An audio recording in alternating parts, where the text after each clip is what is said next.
Call off your wedding immediately. Get up in the morning, go to your mother-in-law's house, and you will see everything. My deceased grandmother told me this in a dream, just one day before my wedding. And when I arrived at my mother-in-law's home, I froze, paralyzed by what I saw. But before I continue, tell me in the comments what city you're listening from. I'd love to know how far my story has traveled. Serafina Sarah Onyeka was 30 years old. She wore soft cotton sweatpants and a loose, shapeless t-shirt, the kind she used when she didn't need to prove anything to anyone. She stood in front of the bathroom mirror, her face still damp from the shower steam. In the reflection, she saw the usual: large eyes, lashes free of mascara, and her natural hair pulled back forcefully. What she didn't see, but what she deeply felt, was an anxiety she couldn't fully explain. The calendar hanging in the hallway marked exactly 21 days until her wedding. A dream wedding, a gown already purchased, invitations sent. Everything was ready, everything decided. Yet, a deep sense of unease settled in her chest that morning. She opened the window, letting the cold January air rush in. Sarah lived in a quiet suburban neighborhood in the hills of Atlanta, Georgia, where the mornings were crisp and neighbors mostly kept to themselves. She loved the silence of her condo, though sometimes, like today, she felt that silence also took its toll on her. Sarah was a senior accountant at a major import-export firm. She had built her life step by step through hard work and sacrifice. She inherited the apartment from her parents, who had passed away in a tragic accident 8 years earlier. Her younger brother was stationed overseas with the military, and her girlfriends were almost all married. After avoiding it for so long, after so many disappointments, she had finally decided to give her heart to someone: Kellen Dubois. He was tall, with a deep voice, a confident smile, brown eyes, and was 37 years old. He owned a small logistics business that, according to him, was rapidly expanding. Sarah had met him by chance during a bank appointment. He needed help reviewing some complex financial documents, and she was the only professional available at that moment. He was courteous and interesting. Sarah hadn't seen it coming, but within weeks they were having dinner together, talking about future dreams, and he was starting to feature in her long-term plans. Kellen was different. He didn't have the adolescent air of the men she had known before. He didn't play games or try to be mysterious. He was direct and had that protective touch that, even if she didn't openly admit it, made her feel seen and cherished. He proposed 3 months earlier at the swankiest restaurant they knew. Sarah remembered the smooth jazz piano music, the candlelight, and the waiter who suddenly appeared with a champagne flute holding the ring. It wasn't flashy, it was just right. Kellen knelt in the middle of the tables as other diners applauded. Sarah laughed, overwhelmed with emotion. She said yes, without much thought, and that was what tormented her today. Why didn't she think more? That morning, after coffee, she received a text from him. "My mother wants to see us this afternoon. She's excited about the reception details. Can you make it?"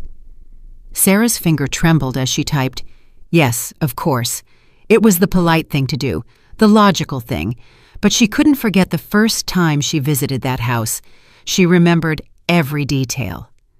Patrice Dubois, Kellen's mother, greeted them wearing a spotless apron, a tight bun on her head, and a look that seemed to measure Sarah's worth with an invisible tape measure. She was smiling, but critical, educated, but sharp. "And you live alone?" she asked bluntly, pouring tea without looking Sarah in the eye. "Yes, I do," Sarah replied. "I inherited the condo from my parents a few years ago." "Which area?" "Over near Buckhead." Patrice observed her as if Sarah had just told her she lived on Mars. Nice neighborhood, very sought after. That night, as they were doing the dishes, Kellen quietly told her, "Don't take it personally. My mother was raised old school. She has trouble trusting people." Sarah didn't respond, but she never forgot the way Patrice, in between questions about Sarah's income, debt, inheritance, and family, avoided talking about her own son. The only thing Patrice said about Kellen was, "He's very good at business, but he needs a stable woman like you." Stability. Always that word. Mid-afternoon, Sarah was in her office when an idea burst in like lightning. What if I don't get married? What if I don't really know the man I'm about to share my life with? She looked at her planner. Everything was there. Timelines, payments, guest lists, crossed out names, chosen florals, caterer confirmed. But there was no space for doubt, as if getting married were a corporate transaction and not a life-altering decision. She went to sleep that night with agitated thoughts. The city quieted down slowly, and the darkness of the room embraced her with its familiar chill. Sarah took a long time to fall asleep, turning from side to side, squeezing the pillow, uncovering and covering herself again. And then she saw her, Clara, her grandmother, her second mother, the woman who raised her when her parents worked all day, who taught her not to beg for love, how to recognize signs, and never to ignore her gut feelings. Clara had passed away 4 years earlier after a long struggle with diabetes. Sarah still kept her handkerchief on the nightstand, but what happened that night felt different. The dream didn't seem like a dream at all. Clara was sitting in the dining room chair, the same one she used to read in during the afternoons. She wore her sky blue robe and her plush slippers. Her face was serene, but her eyes were burning with intensity. "Sarah," she said, "listen to me carefully because I don't have much time.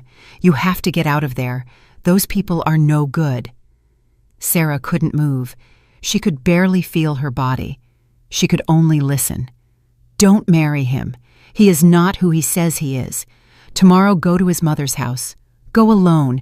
You will understand everything." Sarah tried to speak but couldn't. Clara stood up, took her hand, and whispered, "This is not love, my girl. It's a setup. You have to wake up." Sarah woke up sweating, gasping for air.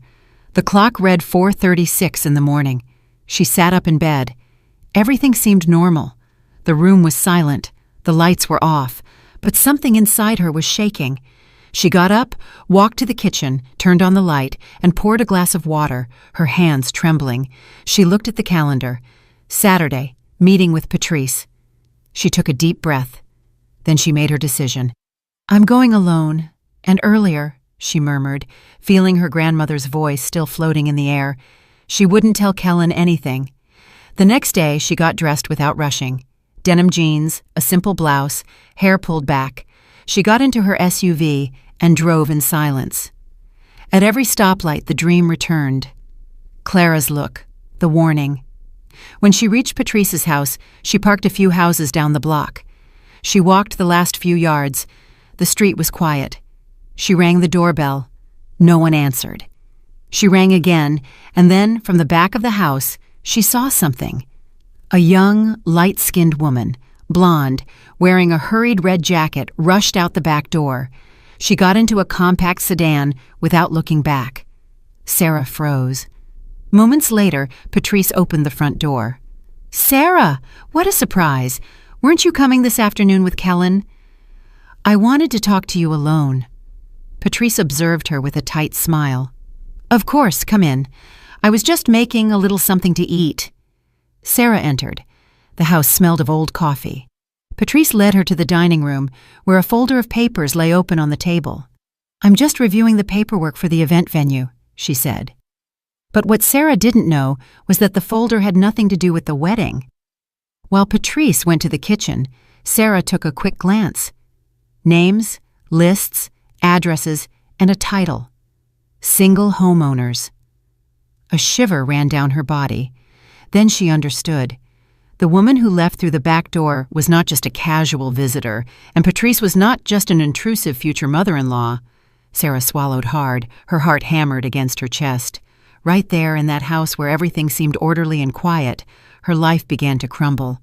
Patrice returned from the hallway with a tray of dry cookies and a smile as fake as the embroidered tablecloth.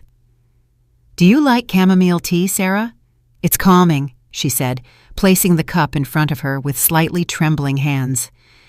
"It's fine, thank you," Sarah replied, without taking her eyes off the folder she had just seen. She had subtly closed it as soon as she heard the footsteps returning. Even so, her mind kept replaying what she had managed to read. Names of women, addresses, columns with titles like marital status and sole property owner. Everything was in legible handwriting with notes in the margins. Patrice sat down across the table. Sarah looked at her. Her mannerisms seemed the same, but there was a strange glint in her eyes, an uncomfortable stiffness, as if she knew she was acting and feared being found out. "Everything all right, Sarah?" Patrice asked softly. "You look a little pale." "Yes, of course. I just woke up early." Lying felt easy, too easy. As if Patrice's presence activated a defense mechanism Sarah didn't know she had. While she took a sip of the tea, her thoughts were a dense cloud. Who was that woman who left through the back? Why did the folder contain such sensitive information? Why was Patrice acting as if everything was fine when it clearly wasn't? "Tell me, Sarah," Patrice said, playing with a napkin. "Are you happy with Kellen?" The question dropped like a stone in the water. Sarah looked at her, surprised. "Of course," she replied. "Why do you ask?" "No reason. Weddings always bring stress, doubts, things you think you had already settled. And later, when you're already married, you realize there were tiny signs that you preferred to ignore." "Are you referring to your marriage?" Patrice laughed, but without humor. "I didn't marry for love, Sarah. I married because it looked good, because back then, a woman without a husband was frowned upon. But don't worry, you're not like me." "What do you mean?" "You have something I never had. Property in your name, a stable career, control over your life. Kellen needs a woman like that. You balance him out." Sarah swallowed. The conversation was a bizarre mix of praise and manipulation. Every word seemed to have a hidden meaning. "And what do you think of Kellen?" Sarah asked. Patrice looked at her for a moment, her smile gone. "He is my son." "That's not what I asked you. I know him better than anyone. I know what he's capable of and what he needs. Kellen has flaws like everyone, but he also has a big heart. Does that woman who left through the back door think so too?" The question was direct, a gunshot in the middle of the dining room. Patrice tensed. "What are you talking about?" "I saw her, Patrice. I saw a woman leave through the back when I rang the bell. Blonde, young. She looked like she was in a hurry." "Ah, that must have been someone from the neighborhood. Sometimes I watch the kid of a neighbor who works nearby." "And that neighbor leaves without her child?" Patrice held her gaze for a few seconds. Then she sighed, got up, and went toward a wooden cabinet. She opened one of the drawers, pulled out a photo album, and let it drop onto the table in front of Sarah. "You want to know who she was? Then look." The tone had changed. Harsher, less motherly. Sarah opened the album. At first, everything seemed normal. Old photos of Kellen as a child, birthdays, beach trips, Christmases. But when she reached the more recent pages, her breathing hitched. There was Kellen, standing next to a slim, blonde woman with a wide smile and a red dress. He had his arm around her waist. They were standing in front of a house Sarah didn't recognize. The date was written with a marker in one corner. June of last year. Only 1 year ago. Sarah turned the page. More photos of them together, in a restaurant, on a terrace, and at what looked like a wedding. A wedding. In the image, Kellen wore a dark suit, and the blonde woman wore white. It was more informal than a traditional wedding, but the image left no room for doubt. "What is this?" Sarah asked, her voice breaking. "A phase that is over," Patrice replied, unfazed. "Kellen was with her. Yes, it was a little crazy. Everything happened so fast, but it didn't work out. She was trouble, too emotional. She wanted to control him. In the end, it was better that they separated. They got married. That's his business and hers." Sarah slammed the album shut. Her hands were shaking. "Why did he never tell me anything?" "And did you ask him?" The silence was absolute. Patrice sat down again. Her expression was different now, more serious, more real.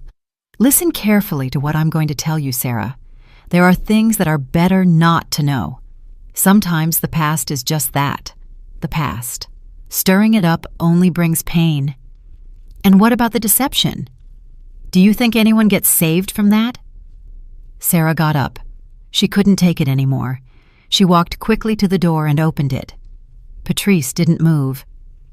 "If you truly want to marry Kellen," she said, "accept that there are parts of his life that you will neither understand nor control. Marriage is not a contract between angels." Sarah walked out without replying. The drive back to Atlanta felt long. The traffic seemed endless, but she didn't see the cars or hear the noise. She only thought about the blonde woman, the photos, the folder, and everything she had ignored for the sake of love. That night, when Kellen arrived at her condo, Sarah was sitting on the sofa with the album in her hands. He walked in with a smile, as if nothing were wrong. He carried a bag of Chinese takeout and a bottle of wine. "Hey, beautiful, look what I got. Your favorite." He placed the bag on the counter and took off his jacket. "How was the meeting with my mom?" Sarah looked up. "Why didn't you tell me you were married?" Kellen froze. The silence became thick. Then he looked down, ran a hand over his face, and sat across from her. "What did my mom tell you?" "I saw the pictures." "Ah, you married that woman." "It was complicated." "And why didn't you tell me about it?" "Because it doesn't matter. It doesn't matter. Sarah, listen to me.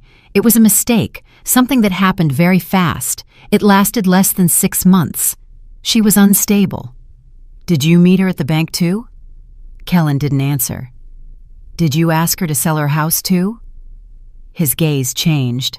For the first time, he seemed truly annoyed. "What are you talking about?" "I saw a folder at your mother's house. A list of women with property, all single." "What is that?" "You have no right to snoop in our business." "In our business. Is that what you call preparing for a wedding? Lower your tone." "Answer me, Kellen." "I don't have anything to explain." He stood up, grabbed his jacket, and looked at Sarah with an expression she had never seen before. Cold, distant. "Not everyone has a clean past, Sarah. But you aren't perfect either, are you?" "I'm not talking about perfection. I'm talking about lies."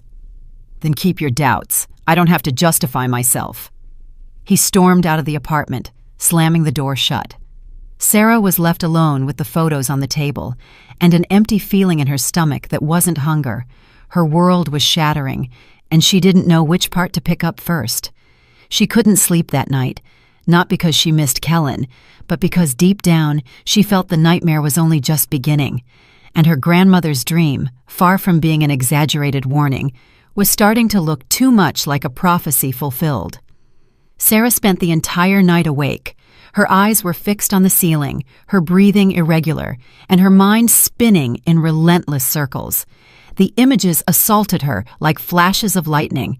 The blonde woman leaving through the back of the house, the folder with names and properties, the photo album with a previous wedding, Kellen's cold reaction. She didn't know if she felt rage, fear, or shame. Perhaps all of them at once. Dawn arrived mercilessly. She got up, drained of energy, made coffee, and let it go cold without tasting it. She was still wearing the same pajamas from the night before. Her phone vibrated on the counter. It was Mariama, her best friend since college, the only person she could be totally honest with without feeling she had to justify every emotion. "Are you okay?" Mariama asked when she answered. Sarah took a second to reply. "No, can you come over?" 30 minutes later, Mariama was sitting in the living room with a notebook in her hands, like they were makeshift detectives. Her hair was pulled back in a tight braid, and she wore the expression of someone ready to dig up secrets, no matter the cost. "Tell me everything from the beginning," Mariama urged firmly. Sarah did. From the first day she met Kellen at the bank branch, to her grandmother's dream, the folder, the photo with the blonde woman, and the final argument. Mariama didn't interrupt. She just nodded silently, taking mental notes. When Sarah finished, Mariama exhaled loudly. "We have to find out who that woman is." "How?" "Social media. He has an Instagram account, right?" "Yeah, but he doesn't post much, almost nothing personal." Then we'll check the comments, the followers, who he follows. Social media says more than people realize. They turned on the laptop. Mariama typed quickly, while Sarah dictated the names she remembered and the profiles she had seen in the album. They searched for Kellen first. His account was private, but the list of people he followed was public. Mariama began to review them one by one. "There are a lot of women," she said. "Some have normal usernames, others use weird pseudonyms. Let's check the ones with photos similar to the blonde you saw." Sarah leaned closer and observed each profile. Many were private, others were very active, but with superficial content. Just as they were about to close the laptop, Mariama stopped. "Wait, this one." The profile read, Larissa Moreau B. It was a modest account with few posts, but in one of the photos, taken just over a year ago, Kellen appeared, embracing the same woman Sarah had seen in the album. Same face, same hair, same red dress. Sarah felt a hollow pit in her stomach. "That's her." Mariama opened the photo. The caption read, "He makes me feel safe. Thanks for coming into my life." "This is from last year," Mariama confirmed. "How long have you been with Kellen?" 11 months. Then there was an overlap. A shiver ran down Sarah's arms.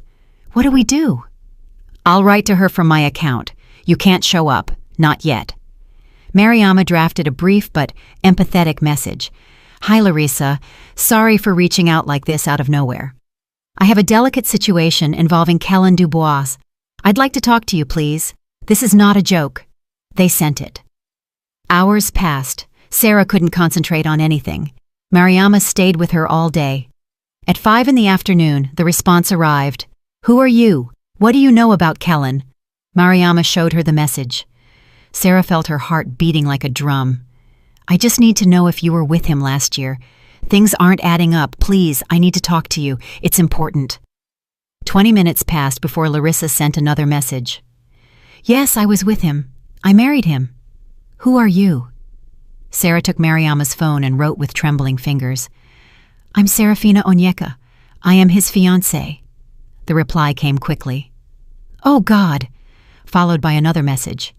"We need to talk, but not here. Can we meet? I have something to show you." Mariama and Sarah agreed to meet the next day at a coffee shop downtown. The place was open, with large windows, and always had people. It felt safe.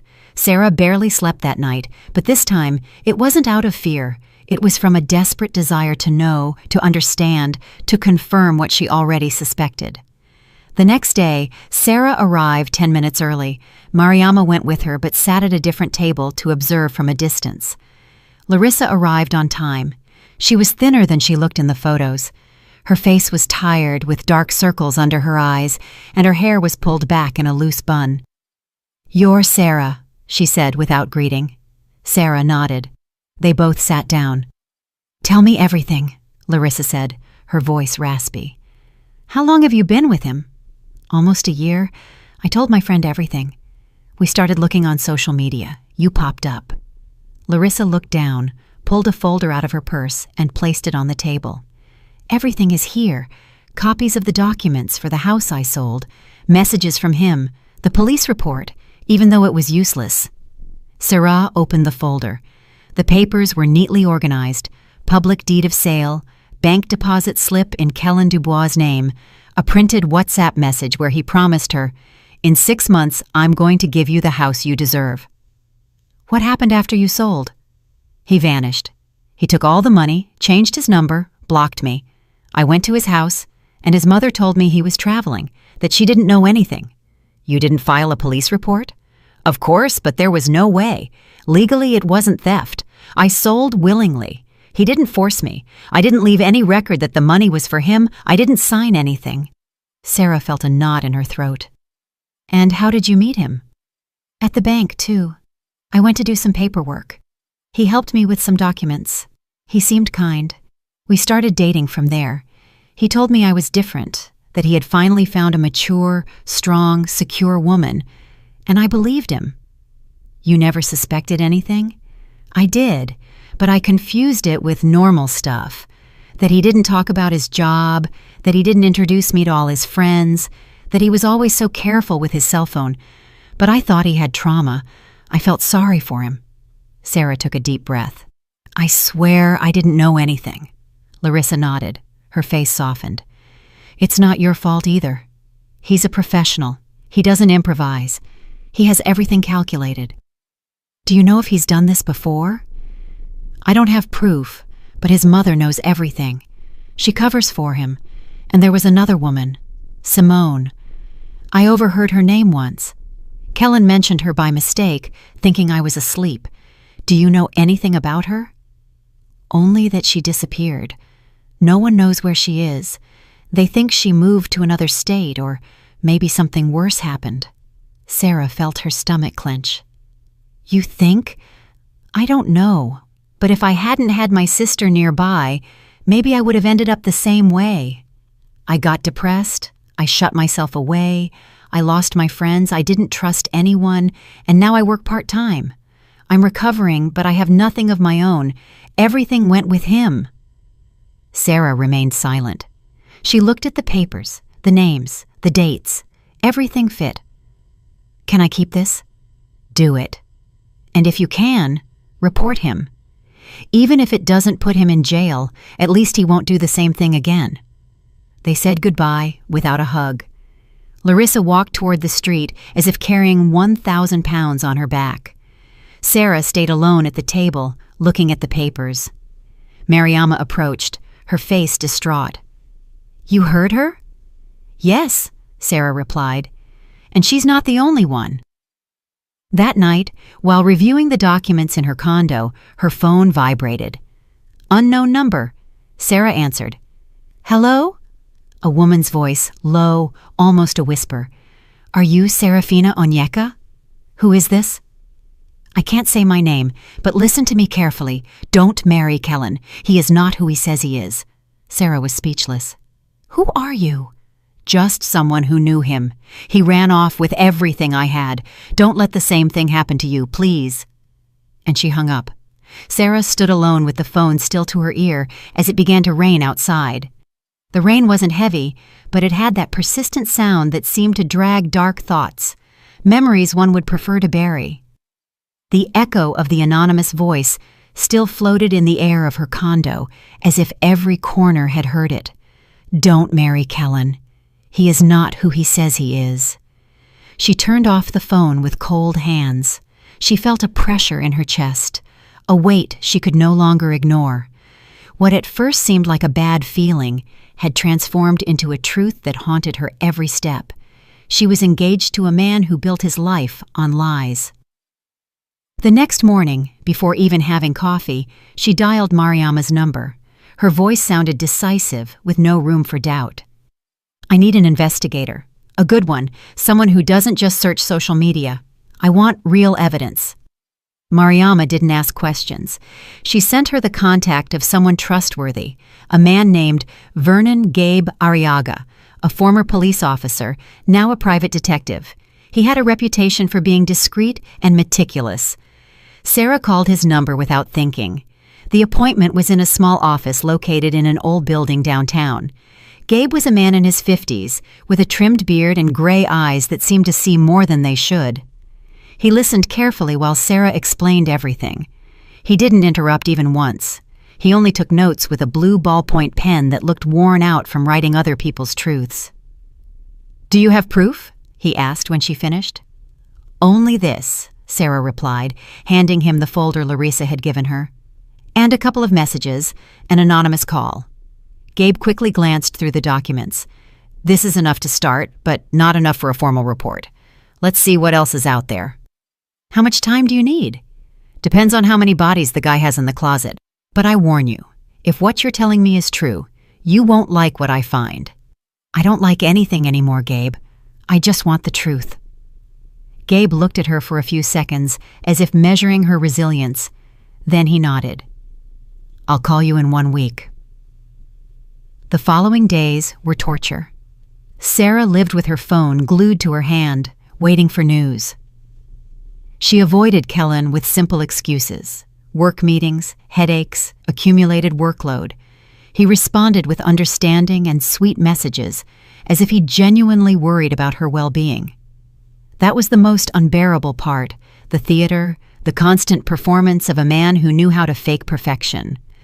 On the 7th day exactly, Gabe called. "I have what you asked for. Can you come today?" Sarah didn't hesitate. Gabe received her in the same office, but this time there was a thick sealed envelope and a black folder with her name handwritten on it, resting on the desk. She sat in front of him. Gabe wasn't smiling. "Would I be lying if I told you this is the worst thing I've ever seen?" he began. "But it's close. Kellen Dubois doesn't exist, not legally at least." Sarah felt her stomach clench. "What do you mean?" "His real name is Maurice Julian Torres Mendez. He has used at least 5 different aliases in the last 10 years, each with seemingly legal documentation, but all with inconsistencies. Altered birth certificates, passports with fake stamps, duplicate social security numbers. He's a master of camouflage."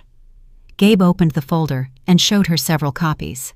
"This is his first registered marriage, to a woman named Paulette Harris 12 years ago. It lasted 8 months. She transferred her retirement fund to him, and he disappeared. Then came his second wife, Simone Diaz, the same one Larissa mentioned. There's no record of her whereabouts from 6 years ago. Officially, she's not dead, but there's an active missing person report. And the third, Larissa Moreau, 1 year ago. She, as you know, sold her house on his recommendation. All legal, but he disappeared before she could buy a new one. In all cases, the patterns repeat. Women with their own assets, without close family networks, emotionally vulnerable." Sarah couldn't believe what she was hearing. She clenched her fists on her legs to keep from crying. "And his job?" "Fake. The company he told you he had doesn't exist. It never did. He has profiles created with simulated data, websites that look real but aren't officially registered. It's a facade." "And his mother?" Gabe paused. "Patrice Dubois is real, but she's also part of the game. She doesn't just cover for him. She actively participates. In fact, there's something else." He opened another folder. "She has a cousin, Yvonne Dubois, a real estate broker. She's the one who contacts the victims, talks to them about secure investments, and helps them sell their properties. She managed the sale of Larissa's house. She's also mentioned in 2 other similar scams." Sarah gagged and took a deep breath. "And is there another woman now?" Gabe nodded. "Yes. Her name is Imani Carter, 28 years old. She lives on the north side of the city. She works at a medical center. Kellen, or rather Maurice, met her 3 months ago. They've been dating since then.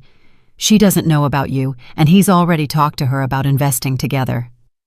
Sarah covered her face with her hands. Tears fell uncontrollably. "What do I do with all this?" "You can report him, although the process will be long and exhausting, or you can confront him directly, but you run a risk." Sarah thought for a few seconds. "I want to look him in the eye." Gabe looked at her seriously. "Then don't go alone." She nodded. She left the office with the folder in her hand and her soul in pieces. Mariama was waiting for her in the car. Seeing her expression, she didn't ask questions. She just started the engine and drove in silence. That night, Sarah texted Kellen, "I want to see you at my place tomorrow at 8 p.m. He replied quickly, "Sure, love. Everything okay? Just want to talk." The next morning was endless. Sarah made sure the camera system was working. Gabe had installed 2 hidden devices the day before, one in the frame of the dining room artwork, the other in a lamp in the hallway. Mariama would stay in the bedroom, ready to intervene if anything got out of hand. At 8 on the dot, the doorbell rang. Sarah opened the door. Kellen was impeccable in his white shirt and his usual smile. "Hey, gorgeous, I missed you." Sarah didn't reply. She stepped aside and gestured for him to enter. He walked in without noticing anything strange. He sat on the sofa as if it were his own home. "So, what's the big mystery? Are you going to surprise me?" Sarah sat across from him. The black folder was on the coffee table. "I want you to look at this." Kellen opened it. He read the first page, then the second. His expression changed. The smile vanished. His eyes hardened. "Where did you get this?" From someone who actually tells the truth. You have no idea what you're doing. I think I do. You're making a mistake, and the only mistake was believing in you. He slammed the folder shut. He leaned toward her. You don't know who you're messing with, Sarah. Are you threatening me? He smiled, but it wasn't his usual smile. It was cruel. You messed with the wrong people. He stood up, grabbed his jacket, and left. Sarah didn't move until she heard the front door close. Then she ran to the bedroom, where Mariama was already standing with her phone in hand. You recorded everything? Every second. Sarah breathed, but it wasn't relief. It was the beginning of a war.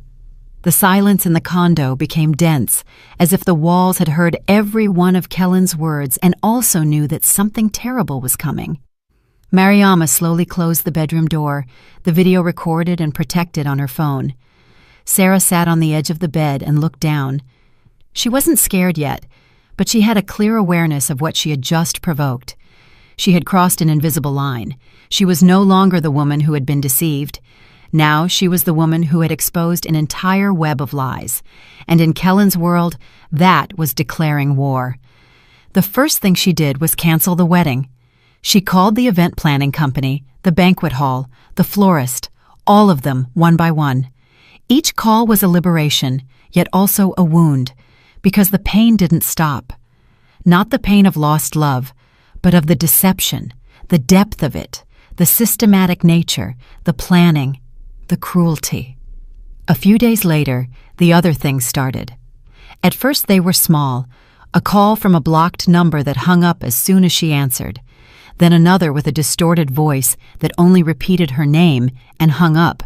Sarah thought it was a coincidence, or maybe a bad joke, but deep inside, she knew it was no game. It was the beginning of punishment. One morning when she went down to the building's parking garage to go to work, she found a folded white envelope tucked under her car's windshield wiper. The paper had no return address. Inside, a message was written in large black letters. You're playing with fire. It burns bright, but kills slow. Sarah froze. Her fingers trembled. She looked around. No one. Just the echo of other residents' footsteps heading to the elevator. She quickly put the paper in her purse and went back up to her condo. She called out of work that day and immediately called Gabe.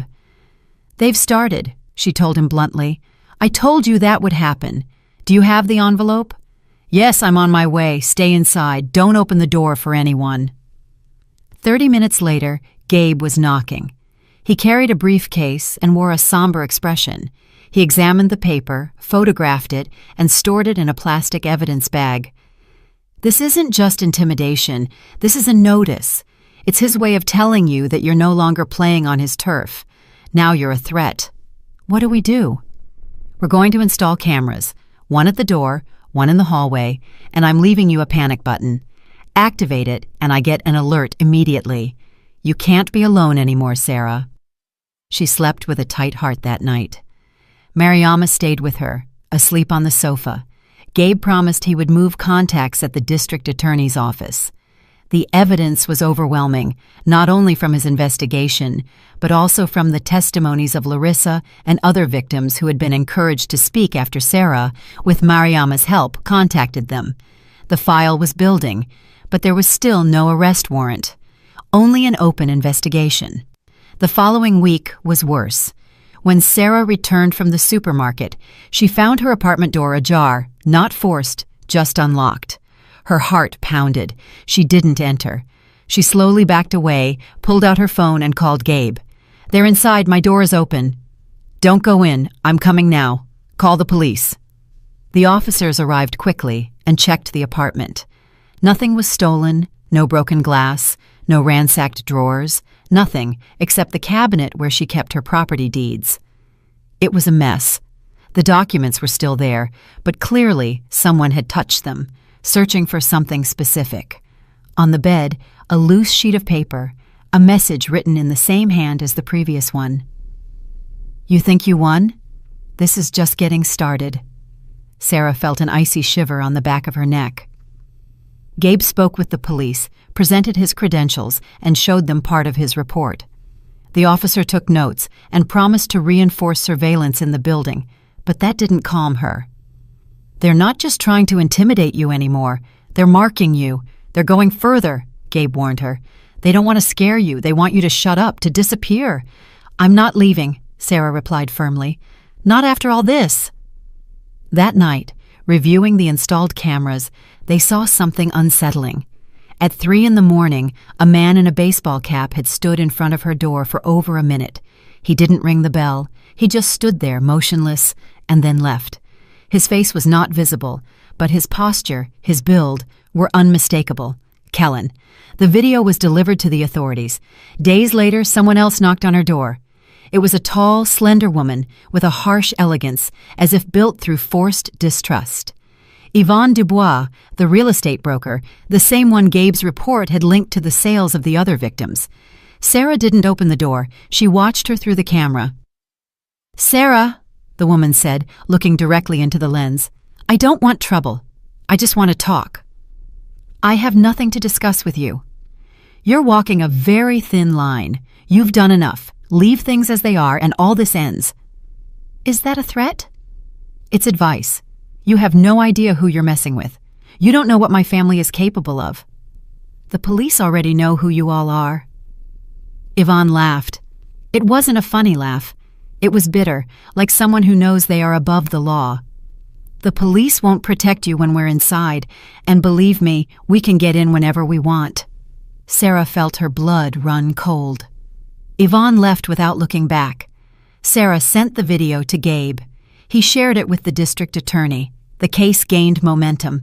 The complaint was formally filed under charges of fraud, identity theft, and criminal conspiracy. A warrant was being processed, but the legal system was slow. The laws didn't move with the urgency Sarah needed. She installed an electronic smart lock and hired private security. Mariama moved in with her temporarily. Gabe stopped by nightly to check everything. Even so, Sarah couldn't sleep more than 3 hours straight. The phone kept ringing at odd hours. She received empty emails, messages from fake accounts with photos of her building. The threats blended with the constant fear. But something inside her grew. It wasn't hatred. It was determination. Friday night, Mariama left to visit her mother. Sarah stayed alone for the first time in days. She took the opportunity to calmly review the papers, organize everything into folders, and scan documents. Meanwhile, a storm began to cover the sky. At 9 p.m., the hallway camera activated. Sarah checked the monitor. It was Kellen. He was standing in front of the door, soaked by the rain, wearing the same white shirt, as if he didn't care about the performance. He looked straight into the lens, unmoving. Sarah held her breath. He raised his hand, making a gesture as if waving, then approached the intercom and spoke. "This house will be mine. You can bet your life on it." And he walked away. Sarah collapsed onto the sofa. Fear now had a form. It had a face, it had a voice, and there was no way this would end well. Sarah knew it as soon as Kellen walked away from the camera. This wasn't just a threat. It was a declaration of war, and the most dangerous part was that he had nothing to lose. But she did. Her peace, her reputation, her home, her life. Gabe arrived 30 minutes later. They reviewed the video together. He didn't say anything for several seconds. Then he pressed his lips together, closed the laptop, and looked at Sarah with a seriousness he hadn't shown before. "Time's up for waiting. We're going after him now." Sarah nodded. She was ready. The next step was to gather the others. Gabe suggested it was time to consolidate the evidence, coordinate efforts, and show that this wasn't an isolated case, but a carefully woven network of scams. Sarah made the calls. Larissa was the first to respond. Then Simone showed up. She wasn't dead, not lost. She was hiding in a different city under a different name. When she realized Kellen was looking for her, she had vanished without a trace. She had been in therapy for years. When she received Sarah's message, she hesitated, but then decided to speak. The meeting took place in a discreet location, Gabe's office. 4 chairs around a gray table, neutral walls, a window covered by blinds. Sarah arrived first, then Larissa, her demeanor already firmer. After her, Simone entered with short, nervous steps, as if everything in that space could betray her. And finally, Irene. Sarah didn't know Irene. Gabe had contacted her after reviewing Kellen's latest activities. Irene hadn't been scammed yet, but she was about to be. She owned a house in the suburbs, lived alone since her mother died, and had met Kellen at an art gallery. He approached her with the same spiel: admiration, sweetness, promises of a joint business venture. When she began to suspect something, she found an anonymous blog online where a woman was warning about her case. It was Larissa. The conversation between them was tough but also powerful. They weren't just victims, they were survivors. Each one told her story from a different angle, but the wound was common: the deception, the manipulation, the shame, the fear. Simone was the hardest to listen to. He asked me to sell my parents' house. He promised we would open a clinic together. I gave him everything. When I started asking questions, he locked me in my own house for days. He took my phone. I had to escape through the window. No one believed me. The police didn't do anything. My sister thought I was exaggerating. I moved to another city with the little I had left. I changed my name. I didn't dare file a report. Until today. Larissa took her hand. Irene's eyes were filled with tears. "What do we do?" she asked. "How do you fight someone like him?" Gabe placed a folder on the table. Inside were copies of the reports, the complaints, the forged documents, the call logs, the hallway camera videos, the written threats, the names of all the women contacted. The case was no longer a file. It was a time bomb. "The district attorney has been informed," Gabe said. "The complaint has been formalized as aggravated fraud and criminal conspiracy. We are close to getting the arrest warrant. We just need one more piece." "And what is that?" Sarah asked. "Patrice." Their eyes met. Patrice Dubois, Kellen's mother, the silent accomplice, the woman who had opened the door to every victim, the one who asked financial questions disguised as innocent conversation, the one who covered up every disappearance. "She knows everything, maybe more than him," Gabe added. "But she's afraid. And the only way to break the structure is if one of the pieces cracks from the inside." Sarah thought for several minutes. She knew where Patrice lived. She knew how to knock on the door, but she didn't know if she would walk out alive. "I'll go," she said. "Alone. I don't want her to be scared." Gabe disagreed but finally accepted. He attached a hidden microphone and a tiny camera to the lapel of her coat. Mariama walked her to the building entrance and waited outside in the car. Sarah climbed the steps with tense legs, knocking 3 times. Patrice took a moment to open the door. Her face showed surprise, but not the feigned kind from before. It was something else, pure focus. "What are you doing here?" she said, without hiding her discomfort. "I need to talk to you alone. I didn't come to fight or yell, just to talk." Patrice hesitated but stepped aside. Sarah entered. Everything was the same as the last time. Too much order, too much silence. They sat at the dining table facing each other. "Your son came to my house. He threatened me. I have evidence, recordings, testimonies. We know everything, Patrice. We know about Yvonne, about the other women. You can help us, or you can go down with them." Patrice looked down. Her fingers trembled. She didn't say anything for almost a minute. "I didn't know at first," she murmured. "I just thought I was helping my son get ahead. He told me it was business, that he was giving opportunities to women who didn't know how to manage their assets." "And when they disappeared?" Sarah asked. "Did you justify that too?" Patrice began to cry. They weren't loud tears. They were contained, as if she refused to give up completely. Everything got out of control. Yvonne was the one who convinced him to keep going. She's ambitious. She pushed him. I stayed quiet, and that makes me an accomplice. "I know." "Then speak. Give your statement. Help stop this. There's no turning back now." Patrice looked her in the eyes, for the first time without a shield. Promise me they won't kill him. I promise you we will seek justice." Patrice nodded. Gabe and the district attorney received her 2 days later. She gave her statement. She detailed the movements, the names, the dates. She handed over documents, including copies of contracts she had hidden out of fear. Her testimony sealed the accusation. That same week, the operation was authorized. Yvonne was arrested at her office. She had fake documents, lists of properties, and bank records of the victims. She was arrogant at first, but when they showed her the video of Patrice's statement and the evidence found, she collapsed. She started crying, shouting that Kellen had manipulated her, that he forced her, that she was just following orders. She was taken into custody without bail.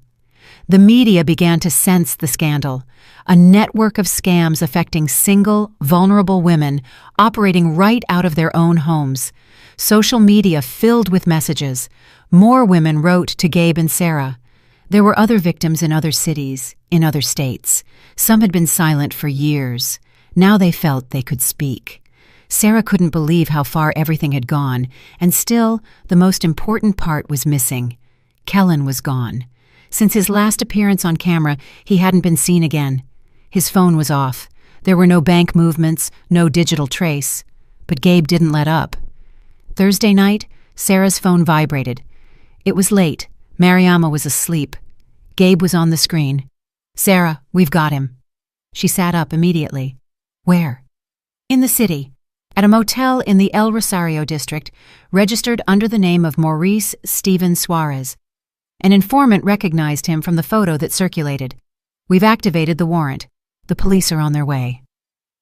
Sarah stayed seated with the phone in her hand, looking out the window. Outside, another storm was beginning to form. It wasn't just water hitting the glass. It was a premonition. Something was approaching, something that had to happen for everything to end. Kellen was in the city. It was a matter of time.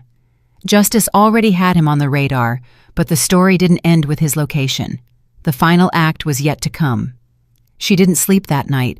She stayed by the window, watching the lightning illuminate the buildings in the distance. Mariama slept on the sofa, exhausted from the pace of the last few days.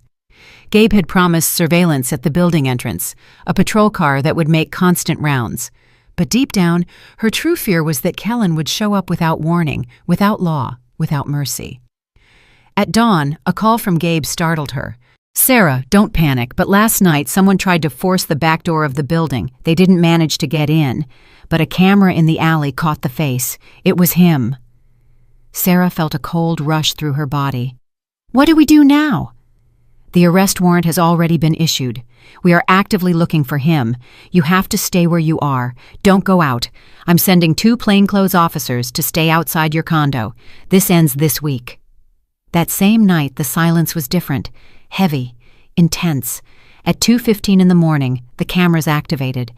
Mariama woke up from the security systems beeping. Sarah ran to the monitor. There was Kellen again, but this time not in front of the door.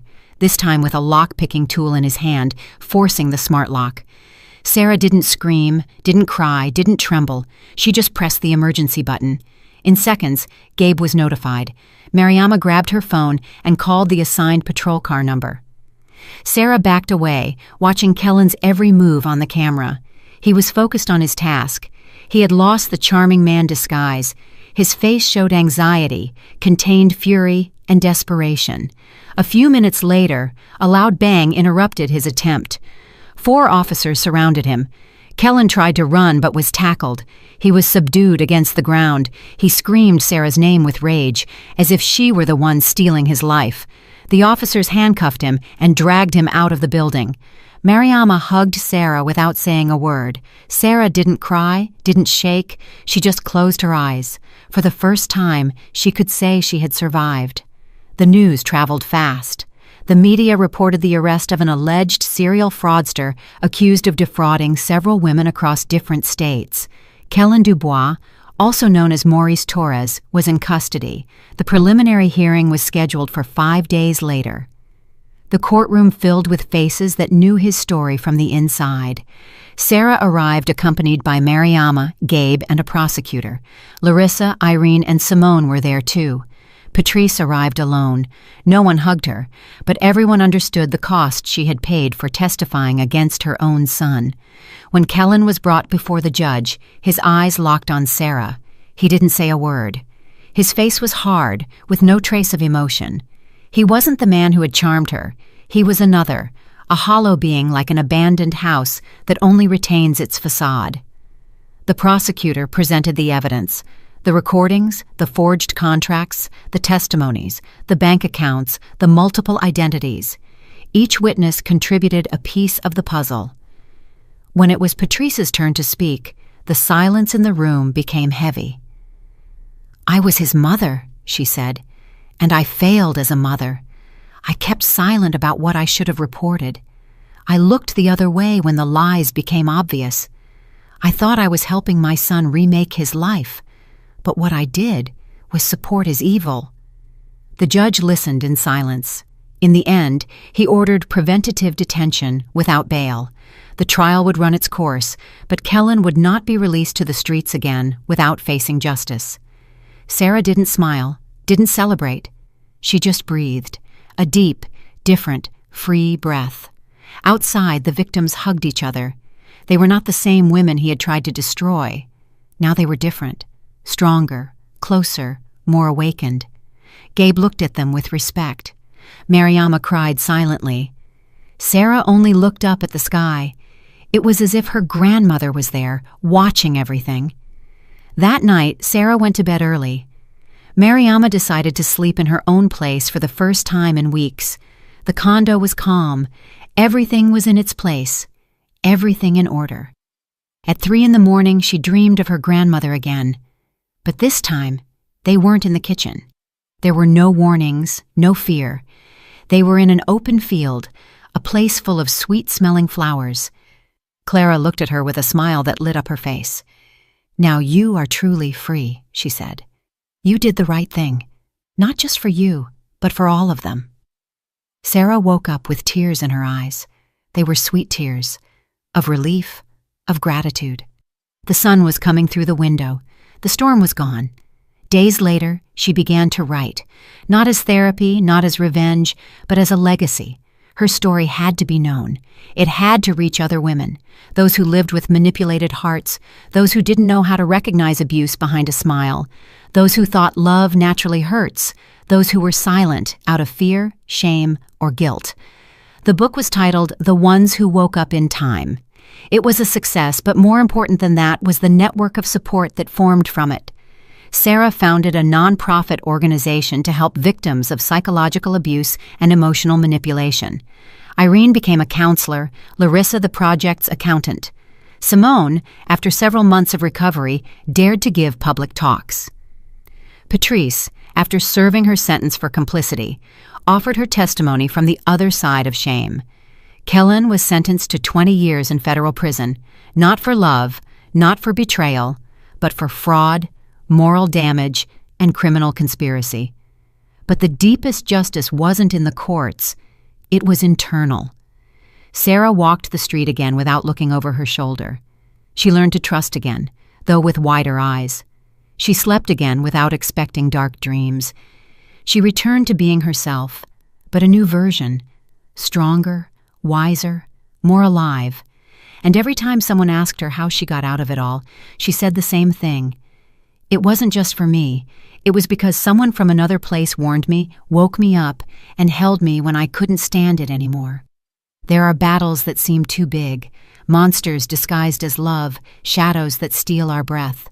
But when the truth prevails, when the soul clings to the light, no deception can sustain itself forever. God does not leave without a voice those who cry out from the heart. He does not abandon those who were deceived for trusting. He does not remain silent in the face of injustice. Life, with all its chaos, also has a way of balancing itself out. Sooner or later, every seed sown in pain blossoms into truth. Every tear shed with faith turns into a sign. Every woman who rises breaks chains that others didn't even know they were wearing. And somewhere in the heavens, there are those who watch over us even though they are no longer here. Sometimes they appear in dreams, sometimes in intuitions, sometimes in an inner strength that we don't know where it comes from, but they are guiding, warning, and loving. Sarah understood it late, but in time, and since then she never ignored a sign again, because the soul knows, it has always known. Did you like the story, and which city are you listening from? Let's meet in the comments. If you liked the story, you can support me by sending a super thanks so I can keep bringing more stories like this. Thank you so much for your sweet support. I'm looking forward to your comments on the story. On the screen, you can see 2 new life stories that I highly recommend. There's so much more on my channel. Don't forget to subscribe. See you in the next life story with love and respect.